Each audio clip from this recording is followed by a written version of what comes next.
Get out there and just do it. Build something. Talk to people. Hey everybody, welcome back to my channel. And if you're new here, my name is Brandy Morgan, and we talk about all things freelance, personal branding, and creating the life that you want. If you want to be part of this freelance family, make sure to hit that subscribe button now.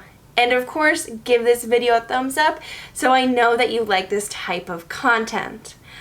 Alright, in today's video, we are going to be going over how I got my very first freelance programming job and also the 10 big takeaways that I learned while doing it. The first freelance programming job that I ever got was actually in college. It was with one of my teachers. He was teaching a class and he asked everybody if somebody would be interested in building his company's website. Nobody raised their hand except me. And so that's how I got it, because I was the only one in the classroom that volunteered to do it. So after the class, he asked me how much I would charge, and I told him I had no idea because I had never done it professionally before. And so he actually gave me a range from what I should charge, and he taught me some very, very key things about pricing. So that's the first thing the first biggest takeaway from that experience was setting my price as a freelancer. He let me know that I needed to take into consideration taxes and also any type of insurance I had. So I knew those two things, and so going forward with any freelance project I've had since then, I always consider those two things when I set my pricing. The second thing was real world experience. So my whole goal of taking on this project was to get real world experience and also to do a good job for him. But I knew that I needed, as a student, since I had gone back to school, so I was a few years older than the other students, that I needed an edge when I was out to graduate. Like, I needed that real world experience to help me get a job or to help me land other freelance clients, because I didn't have it. My real world experience consisted of marketing and running conferences. So I needed the real world programming experience if I really wanted to work as a programmer and to get a job after college. The third thing that I needed to figure out, which is a two-parter, I had to know the deadline for it. And so I gave him an estimate when he gave me the scope of work that it would probably take me about 2 weeks to build the site. And then I had to figure out, well, what was I going to build it in? What would be something that'd be scalable for his business? So while looking through what he exactly needed, I decided to go with Bootstrap, which is something that we didn't necessarily use in school, but it was something that at the time, my friend, aka my now husband, told me was a great tool to use for speedy development. So that's what I went with. And number 4 was communication. How was I communicating with my teacher? How was I sending him links so he could view the progress of the site, what I was working on, and to see if he liked it? So that was a big thing. So that kind of goes into the next part, is I had to figure out hosting and domains, and I had to create like a staging environment that I could send to him for him to approve. And then afterwards, I had to figure out exactly how to get it hosted when I was all finished. And that was a huge learning curve, because when I was in school, nobody went over hosting or domains or anything like that.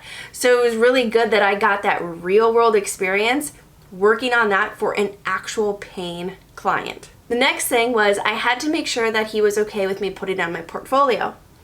I stress this in several videos, but if you are a freelancer, no matter what type of freelancer you are, you need to have a portfolio or some sort of website that gives you and your work some credibility. Since I was brand new and the only projects that I had were school projects, I wanted a real project.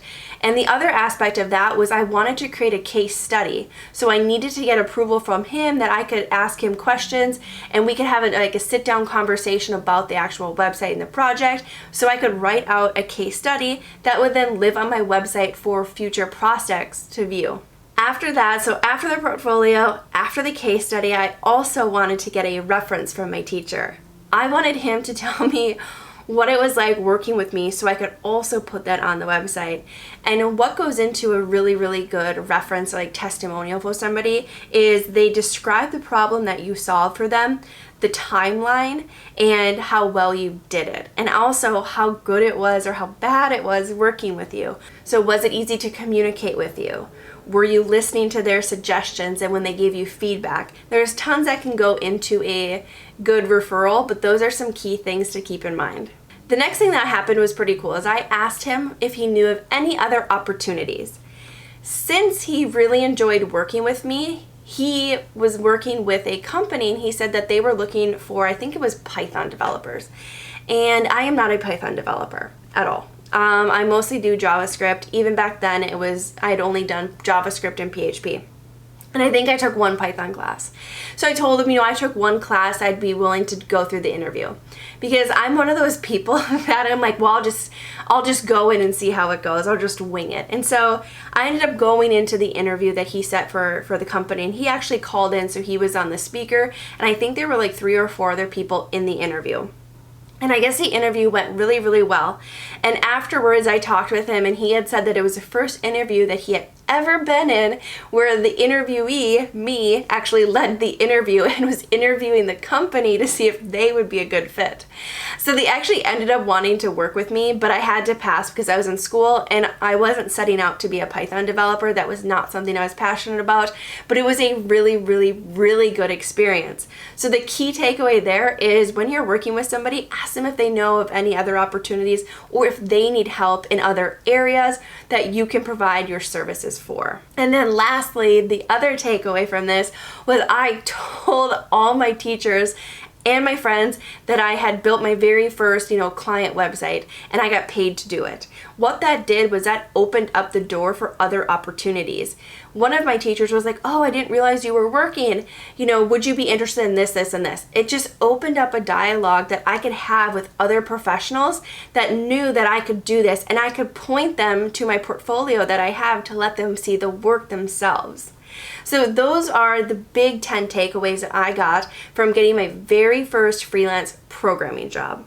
So one of the biggest things that I want to stress and why I made this video was, first is talk about your services to people. And if you are the person that thinks, oh, I don't have any experience, why would I offer somebody these services if I've never done it before? Well, if you've never done something, how are you ever going to do it, right? So for me, I knew that I'd never built a website, and I was very open with this guy. The only websites I had built was stuff for school projects, and they were really, really gross. I wish I still had them on my computer that I could show you guys. They were just awful. Like, ask Josh, I would show them to him and he would, like, they were so bad. But I wasn't afraid to take on these different opportunities and different adventures to exercise my skill sets, because that's the only way you are ever going to get better at something is by doing it. So if you are somebody who's new to freelancing, new to programming, new to whatever it is that you're into doing, but I'm assuming it's freelance or programming if you're watching this video, get out there and just do it. Build something. Talk to people. Let them know that you are still learning, but you want to offer your services to them, whether that's for free or for a really low introductory rate, which is what I did. Because my teacher's like, if you're building me something for my business, I need to pay you for it. Makes sense. But let's say you're still a student. Ask your teacher if there's another project you can do that's really going to test your knowledge in an area of a real world experience, because that to me is so key.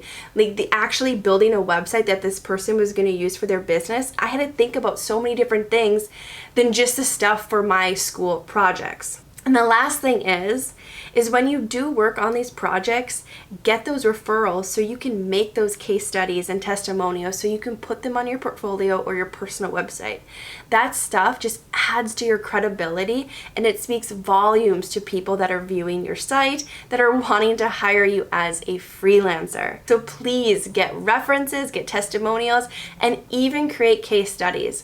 One of the things that I used to do that set my portfolio apart, which it's no longer on the internet anymore, otherwise I'd show it to you, but I would do video case studies, and I would walk them through on like a video for like 2 minutes going through a website that I had built. And I would talk about the different things, the different design principles, why I did this, why I did that, or the problem I was solving with X, Y, and Z. Do that. I highly, highly recommend doing those testimonials and case studies, because it's going to set your portfolio apart, and it's going to add credibility to your brand and your name as a freelancer. Alright, you guys, I hope you enjoyed this video. Please let me know in the comments if you did or if you have any questions. And of course, please give this video a thumbs up and don't forget to subscribe.